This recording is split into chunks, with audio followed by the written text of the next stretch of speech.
सर्वेभ्यो नमो नमः। समेषां समाप्रपितानाम् आचार्याणां बन्धुबान्धवानां सुहृदां सिद्ध सरस्वतीकानाम् आचार्याणां काव्यरसरसिकानां कविजनानां समेषां काव्यामृतमित्यस्मिन् आमुखपटले हार्दं स्वागतम् अभिनंदनम अभिवादनम अभिवंदनं च विदधामि। आज हम लोग महाकवि भर्तृहरि प्रणीत नीति शतकम के 8वें श्लोक के बारे में चर्चा करेंगे। प्रस्तुत इस श्लोक में महाकवि भर्तृहरि जी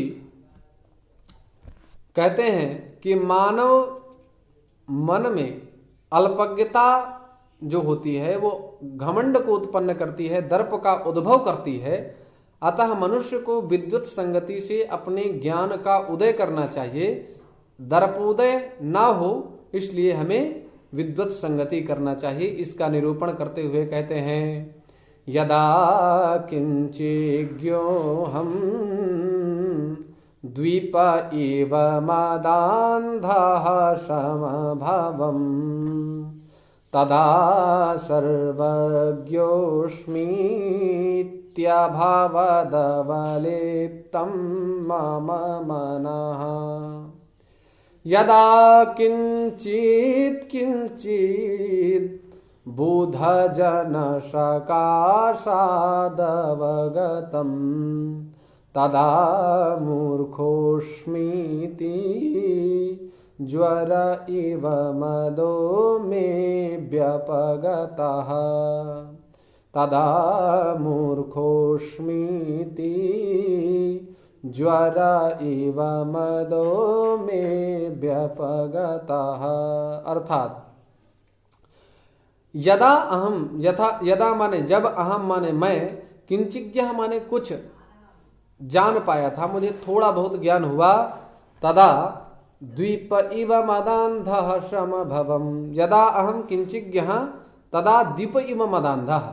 जब मैं थोड़ा बहुत ज्ञान अर्जित कर पाया था तब मैं द्वीप अर्थात हाथी की इव माने तरह, मदान्धः माने मद से अंधा होना, मदान्ध माने मदान्ध, समभवम माने हुआ।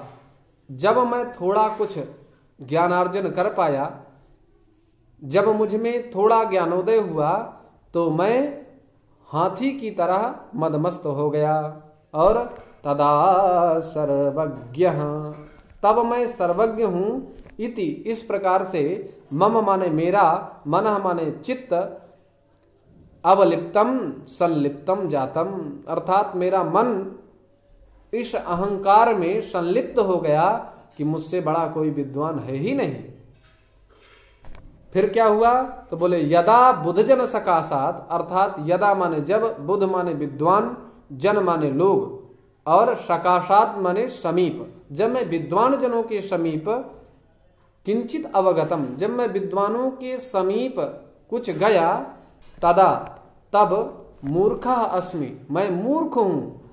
इति इस प्रकार ज्वर में, ज्वर इव मदो, जिस प्रकार से व्यक्ति औषधि लेने पर, औषधि का पान करने पर उसका बुखार उतर जाता है या उसका ज्वर समाप्त हो जाता है, उसी प्रकार से जब मैं विद्वानों के सन्निधान में गया तब मेरे चित्त में जो अहंकार स्वरूप जो ज्वर था वो विद्वत स्वरूप विद्वानों के ज्ञान रूपी औषधि के माध्यम से शीघ्र जो है छोड़ करके मुझे चला गया। इस भाव का इस श्लोक में निरूपण किया गया है।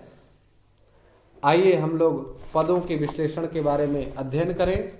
तो यद शब्द से डाच प्रत्यय होता है।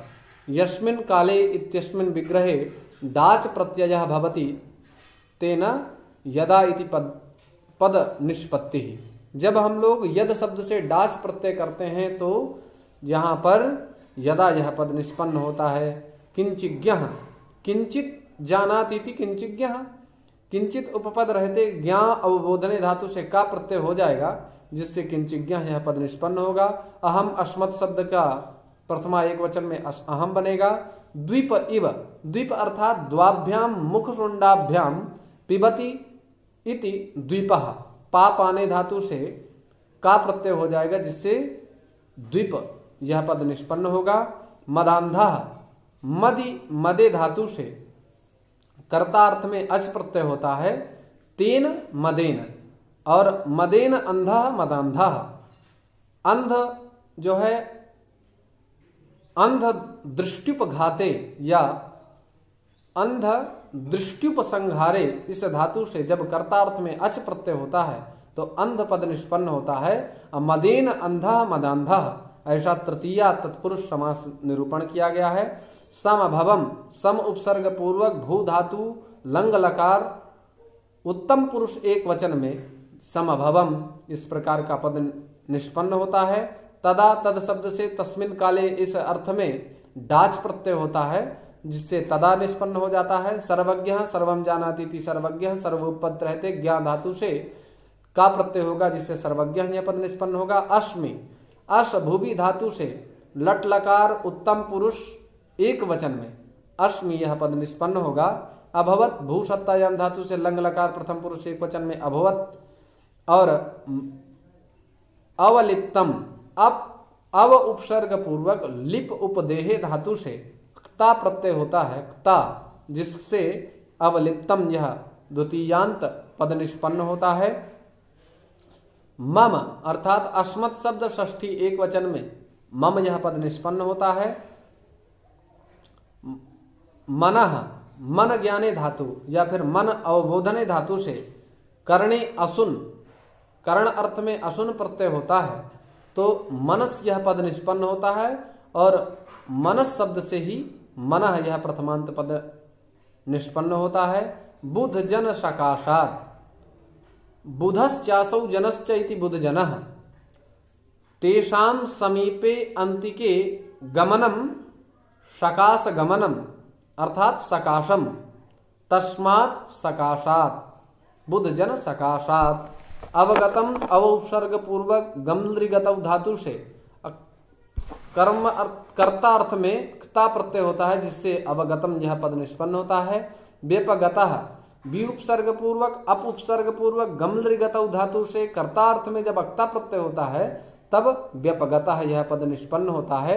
इस प्रकार से विविध पदों के विश्लेषण के बारे में हम लोगों ने जाना। आशा है आप लोग जरूर लाभान्वित हुए होंगे। इसी उद्देश्य के साथ ये प्रक्रिया की जा रही है। अतः जहां कहीं भी संदेह हो, ऐसी स्थिति में, संदेह की स्थिति में आप लोग कमेंट के माध्यम से हमें जरूर सूचित करें। धन्यवाद। नमो नमः।